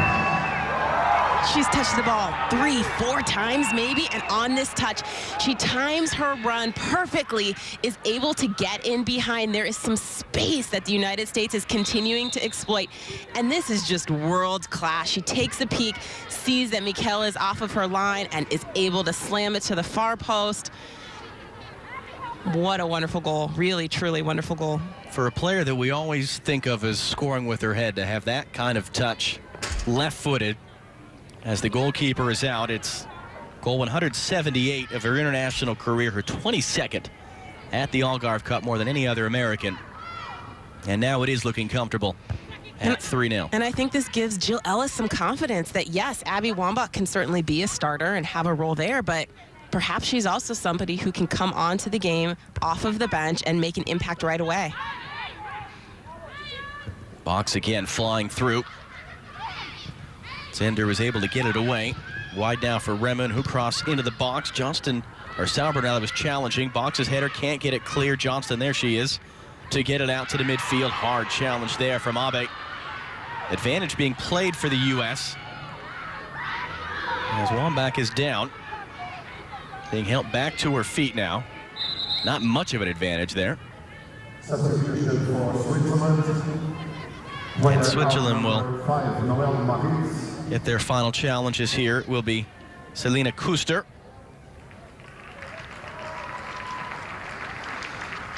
Didn't play a whole ton in the World Cup qualifying, though 56 appearances in total for Switzerland. And it was Maritz who came off.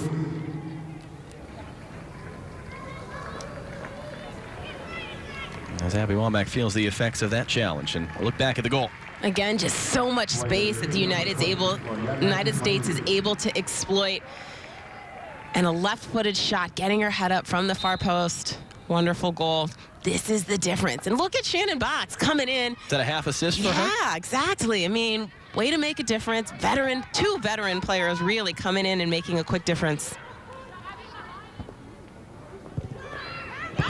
O'Reilly, or O'Hara rather, inside for O'Reilly.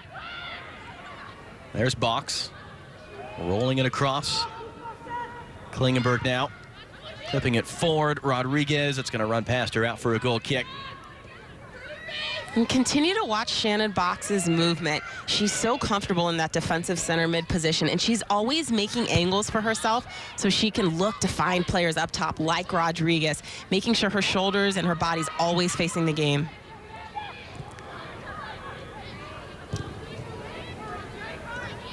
Now, Floriana Ismaili also came in at that last change, 20-year-old, making just her 7th appearance for Switzerland. So their 6 subs are done. So each team making the full complement of 6 subs. And it's interesting, I mean, what was for a long time, really what's about the 70-minute mark, kind of a tactical battle. It was close, tightly contested. It's really just kind of unraveled a little bit here, and you see the subs coming in, and 3-0 the scoreline as Sauerbrunn steps up to win that back into the middle. Clipped ahead by Remund, and it's going to be cleared out by Johnston. Remund again. Had her knocked down. Only player there is Megan Klingenberg. And when teams aren't as fit as they need to be, it's that 70-minute mark where things tend to start to open up, and the United States was able to get that goal and build some momentum off Alex Morgan's finish, and have really kind of excelled since. Dickerman still charging forward. Just tackle off it by Johnston. O'Hara cuts it back. Box lays it off. O'Reilly up over the top. Rodriguez, that's just going to bounce out for a throw. And it's kind of interesting. I mean, all these subs for the United States who have come in have been some pretty veteran players. You see Abby Wambach, Shannon Box, Heather O'Reilly, even Kelly O'Hara, who's a little bit newer but was starting every single game in the last Olympics. So there's certainly a lot of experience on the field, and I think that speaks to how you can take advantage of a team that's a little bit unfit and unexperienced late in the game. O'Reilly able to keep under pressure, drops off for O'Hara. Lloyd now in that playmaking role in the middle. Great first touch by Tobin Heath to get away a through ball. Rodriguez picks it up, turns to face, options either side, takes it herself right at the goalkeeper, Mikkel.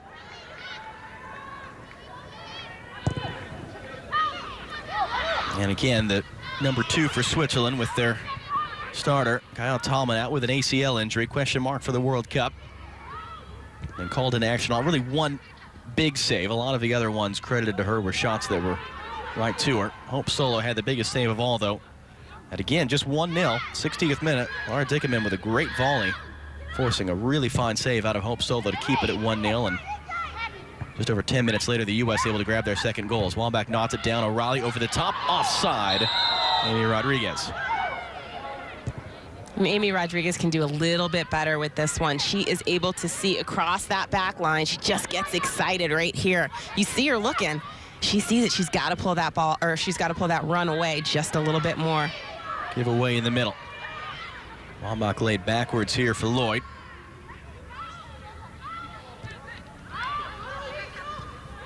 And player still down for Switzerland.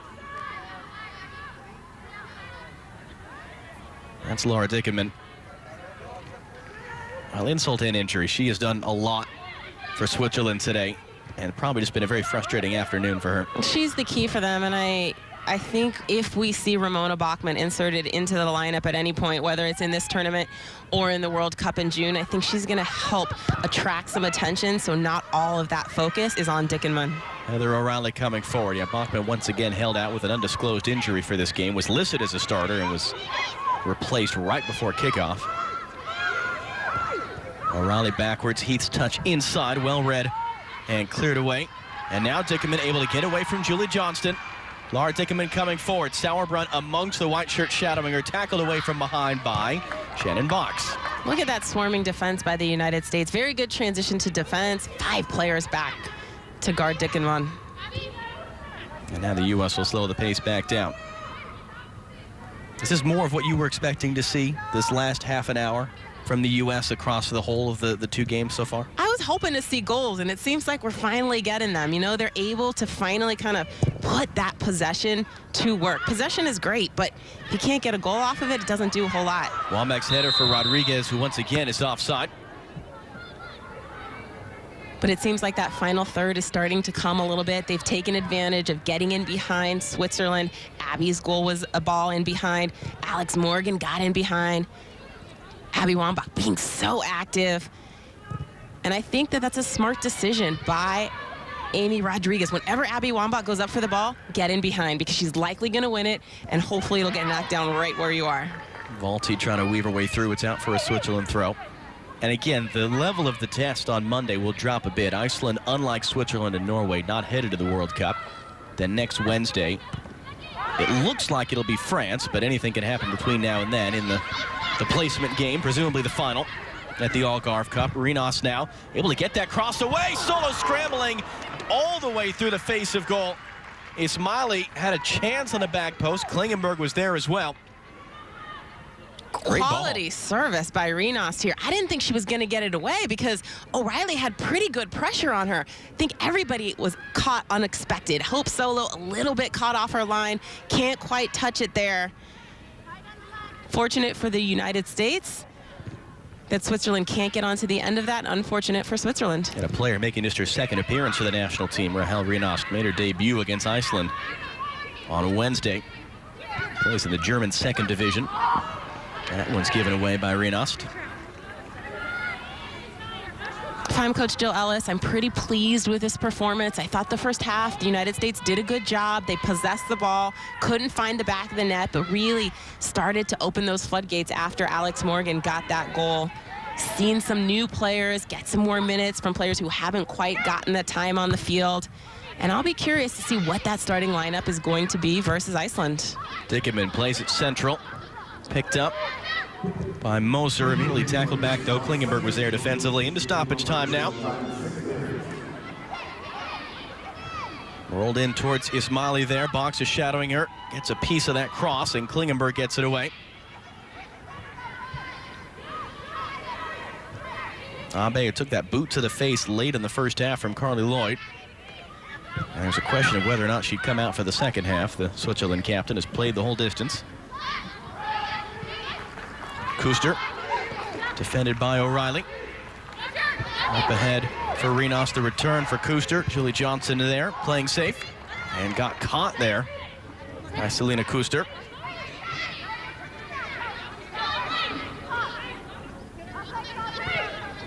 And they'll set up the long throw once again from Rahel Rinos, just trying to grab something back, get a boost of confidence, go into their World Cup preparations so they can get a late goal. Rinos, long throw, headed knocked down by Johnston. Just a whisper of a touch for Amy Rodriguez, but that is enough. And now Wambach trying to lead the break. Rodriguez has it now. Tobin Heath running in front of her, and she is just onside. Didn't know it, and she stopped. Well, that was a tight decision. It looked like Tobin Heath was expecting to turn around and see the flag up, and she was in. Always got to run after every ball. Make the referee make the decision for you. Run through until you hear that whistle. She knows that, though. Now a chance for a fourth. Missed there. And Abe now, under Heath's pressure, rolled in towards Dickerman. One back by Lloyd. Early ball for Wambach, knocked away. Well, Jill Ellis talked about some of the goals for this Algarve Cup, getting into the championship game. They're certainly setting themselves up well to do that. Getting players minutes, particularly those 14, 15 core players. They're doing that, developing some confidence, momentum. They certainly did that in this game by getting 3 goals. All through the traffic there. Was behind Chernigocevic, and it's cleared away. It's a good start. Continued progress by the United States. They got to still continue to develop, though. This team right here playing this way is not going to win you a World Cup. They've still got some things to tweak, but overall, pretty solid performance and continued progress toward June in Canada. At the least, they've shown improvement first half to second half in both games. The difference is, unlike on Wednesday, they didn't have to come from a goal down to do it. Agreed. And in large part because of that big early second half save from Hope Solo. Alex Morgan then in the 54th minute turned in the Lauren Holiday free kick. Rodriguez, we talked about that great control and patience in the 6-yard box before Abby Wambach chipping the keeper. And those are the 3 goals for the U.S. as we hit 3 minutes past the 90. Switzerland has played with confidence, and in a group with 2 other World Cup debutantes. Might be a team the U.S. ends up seeing again in the quarterfinal if things bounce a certain way. But they certainly have some things to take positive out of this in their preparations for their first ever World Cup.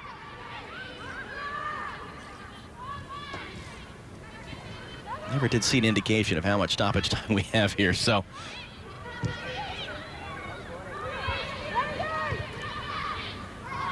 Switzerland happy to just play this across here and see the timeout.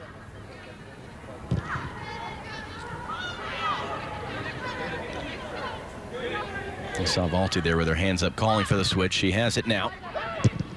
Well read by Sauerbrunn and cleared.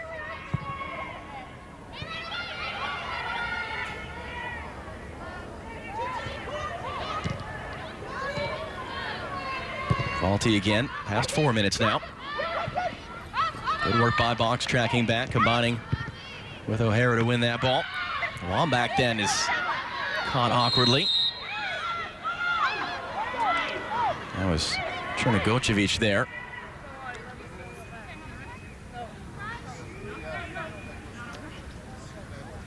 Abby Wambach getting just a little bit clipped right here.